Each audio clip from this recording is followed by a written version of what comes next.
Assalamualaikum warahmatullahi wabarakatuh. Bertemu lagi dengan saya Siti Jenab sebagai tutor mata pelajaran Sejarah Peminatan di PKBM Bina Pandu Mandiri Ciamis.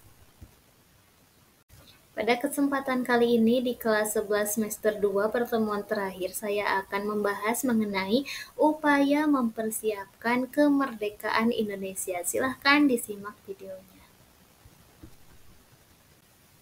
Baik warga belajar semuanya, sebagai realisasi dari janji kemerdekaan yang telah diumumkan oleh Perdana Menteri Koiso, maka pada tanggal 1 Maret 1945,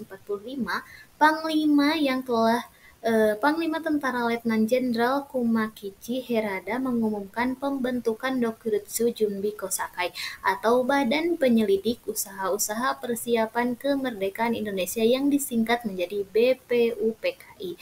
Tujuannya adalah untuk mempelajari hal-hal penting yang berkaitan dengan tata pemerintahan Indonesia merdeka. Anggota BPUPKI ini sebanyak 67 orang yang terdiri dari 60 orang Indonesia dan 7 orang warga Jepang. BPUPKI diketuai oleh KRT Raziman Widyodiningrat dan dibantu oleh 2 orang wakil ketua yaitu RV Suroso dan Ichiban Gase. BPUPKI mempersiapkan pemerintahan di Indonesia melalui sidang. Baik, yang pertama yang akan dibahas itu mengenai sidang BPUPKI 1 pada tanggal 29 Mei sampai Juni 1945. Nah, tadi dikatakan bahwa perumusan dasar negara atau persiapan kemerdekaan Indonesia dalam BPUPKI itu dengan melalui sidang-sidang. Nah, ini kita akan membahas sidang yang pertama terlebih dahulu. Nah, dalam sidang pertama itu ada beberapa tokoh yang merumuskan dasar negara. Yang pertama yaitu ada Muhammad Yamin pada tanggal 29 Mei 1945. Di antaranya usulannya mengenai rumusan dasar negara di antaranya yang pertama ada peri kebangsaan, peri kemanusiaan, peri ketuhanan, peri kerakyatan, dan kelima kesejahteraan rakyat.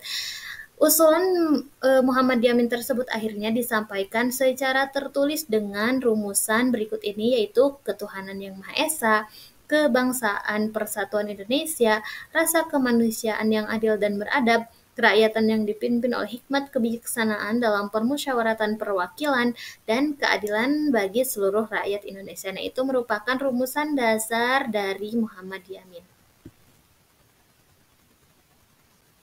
Rumusan dasar yang kedua yaitu ada dari Profesor Dr. Supomo pada tanggal 31 Mei 1945 yang mengusulkan rumusan dasar negara di antaranya persatuan, kekeluargaan, keseimbangan lahir dan batin, musyawarah, dan keadilan rakyat. Dan yang ketiga ada dari Insinyur Soekarno pada tanggal 1 Juni 1945 yang mengusulkan 5 dasar negara di antaranya kebangsaan Indonesia, internasionalisme atau perikemanusiaan, mufakat atau demokrasi, kesejahteraan sosial, dan ketuhanan yang Maha Esa.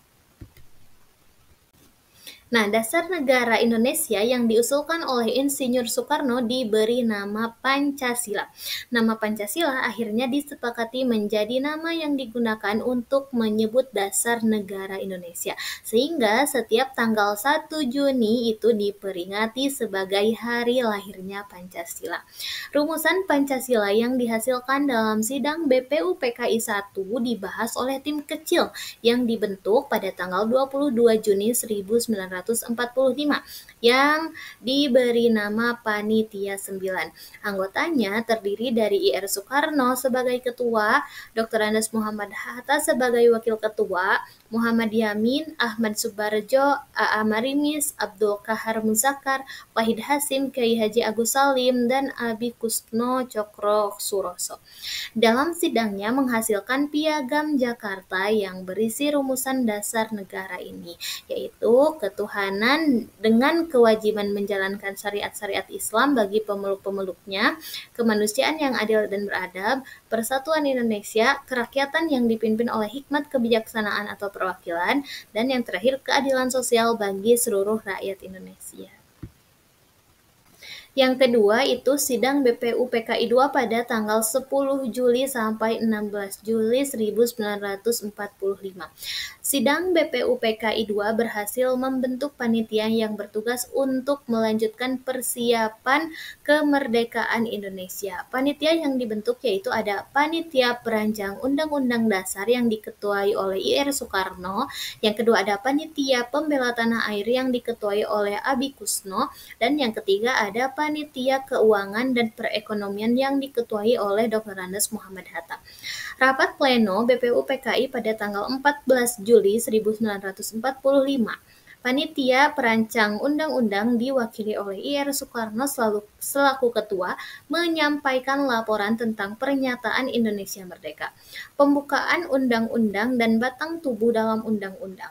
Rumusan undang-undang direncanakan dibicarakan kembali dalam sidang paripurna. Lalu sidang menerima menjadi undang-undang di Indonesia dengan nama Undang-Undang 1945. Saat perumusan Piagam Jakarta menjadi pembukaan Undang-Undang Dasar, diadakan perubahan mengenai sila pertama menjadi ketuhanan yang Maha Esa. Pemerintah Jepang pada tanggal 7 Agustus 1945 membubarkan BPU PKI. Sebagai pengganti BPU PKI maka dibentuklah Dokuritsu Junbi Inkai atau Panitia Persiapan Kemerdekaan Indonesia yang disingkat menjadi PPKI. PPKI ini terdiri dari 21 orang yang merupakan wakil dari seluruh Indonesia, yaitu IR Soekarno sebagai ketua dan Dr. Andes Muhammad Hatta sebagai wakil ketua. PPKI memiliki peranan yang sangat penting, terutama setelah memproklamasikan kemerdekaan Indonesia, yaitu dalam sidang PPKI I pada tanggal 18 Agustus 1945. Sidang tersebut menetapkan Undang-Undang Dasar 1945 sebagai Undang-Undang Dasar yang digunakan di Indonesia dan mengangkat IR Soekarno dan Dr. Andes Muhammad Hatta sebagai Presiden dan Wakil Presiden dan membentuk KNIP sebagai pembantu Presiden dalam menetapkan GBHN. Pembahasan yang ketiga yaitu mengenai peristiwa penting sekitar proklamasi. Dalam pertemuan di Dalat pada tanggal 11 Agustus 1945 disampaikan keputusan jenderal kepada 3 tokoh Indonesia yaitu Jepang menjanjikan kemerdekaan Indonesia, membentuk Dokuritsu Junbi Inkai, dan menentukan wilayah Indonesia adalah bekas jajahan Hindia Belanda. Keadaan Jepang yang terus terdesak mengakibatkan pada tanggal 14 Agustus 1945, Jepang menyerah tanpa syarat kepada sekutu.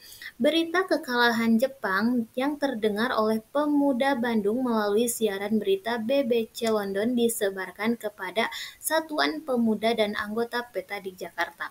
Golongan pemuda mendesak agar proklamasi kemerdekaan segera dilaksanakan di luar PPKI, tetapi usulan ini ditolak oleh Soekarno-Hatta. Menurut Soekarno, apa yang diusulkan oleh para pemuda tidak bisa dipertanggungjawabkan karena tidak terjadi kesepakatan antara golongan tua dan golongan muda. Golongan muda lalu membawa Soekarno-Hatta ke Rengas Dengklok. Dalam peristiwa Rengas Dengklok, Soekarno-Hatta dibawa oleh golongan muda yang terdiri dari Sukarni, Yusuf Kanto, dan Cudanco singgih pada dini hari tanggal 16 Agustus 1945 dengan alasan untuk mengamankan Soekarno-Hatta dari pengaruh Jepang. Pada tanggal 16 Agustus 1945 menjelang malam hari dibawa pulang ke Jakarta untuk mempersiapkan proklamasi kemerdekaan. Setiba di Jakarta, Soekarno-Hatta dibawa ke Rumah Laksamana Muda. Yang keempat ada perumusan naskah proklamasi. Penyusunan naskah proklamasi selesai pada tanggal 17 Agustus 1945 pukul 4 WIB, waktu Indonesia Barat. Naskah tersebut ditulis oleh tangan IR Soekarno. Setelah itu dibacakan di hadapan para pemimpin bangsa Indonesia yang hadir waktu itu. Soekarni mengusulkan agar naskah proklamasi hanya ditandatangani oleh IR Soekarno dan Muhammad Hatta atas nama bangsa Indonesia. Naskah proklamasi yang ditulis tangan oleh I.R. Soekarno setelah diadakan beberapa perubahan lalu diketik oleh Bapak Sayuti Melik. Soekarni mengusulkan agar proklamasi dibacakan di lapang Ikada, tetapi usul ini ditolak dengan alasan keamanan karena dikhawatirkan terjadi bentrok dengan tentara Jepang. Atas usul dari I.R. Soekarno, proklamasi lalu dibacakan di rumahnya di Jalan Pegangsaan Timur nomor 56 Jakarta Pusat. Upacara proklamasi kemerdekaan di Indonesia pada tanggal 17 Agustus 1945 dilaksanakan di rumah I.R. Soekarno di Jalan Pegangsaan Timur nomor 56 Jakarta Pusat. Upacara ini dimulai pada pukul 10 WIB disusun dengan sangat sederhana tetapi dilaksanakan dengan penuh hikmat. Setelah pembacaan proklamasi oleh I.R. Soekarno dikibarkan bendera pusaka yang dijahit oleh Ibu Padmawati. Pengibaran bendera pusaka dilakukan oleh Suhud dan Latif Hedraningrat. Pada saat pengibaran bendera, peserta yang hadir serempak menyanyikan lagu Indonesia Raya ciptaan dari W.R. Supratman. Pembahasan yang terakhir mengenai makna proklamasi bagi kehidupan bangsa Indonesia. Kalimat pertama yang berbunyi "Kami bangsa Indonesia" dengan ini menyatakan kemerdekaannya, mengandung makna pernyataan kemerdekaan bangsa Indonesia. Sejak 17 Agustus 1945, bangsa Indonesia sudah menjadi bangsa yang merdeka, berdaulat, dan bebas menentukan pemerintahannya sendiri. Kalimat kedua yang berbunyi hal-hal yang mengenai pemindahan kekuasaan dan lain-lainnya diselenggarakan dengan cara seksama dan dalam tempo yang sesingkat-singkatnya, mengandung makna bahwa telah terjadi pemindahan kekuasaan dari penjajah ke bangsa Indonesia dalam waktu yang singkat. Setelah proklamasi, bangsa Indonesia dapat membentuk negara sendiri untuk mengatur kekuasaannya. Proklamasi kemerdekaan Indonesia merupakan jembatan emas untuk mengantarkan bangsa Indonesia menjadi bangsa yang sejahtera, adil, dan makmur. Oleh sebab itu, proklamasi kemerdekaan Indonesia merupakan puncak perjuangan bangsa Indonesia. Sekian materi yang dapat saya sampaikan pada pertemuan kali ini, mudah-mudahan dapat bermanfaat. Dan jangan lupa untuk mengerjakan penilaian di link pembelajaran daring. Wassalamualaikum warahmatullahi wabarakatuh.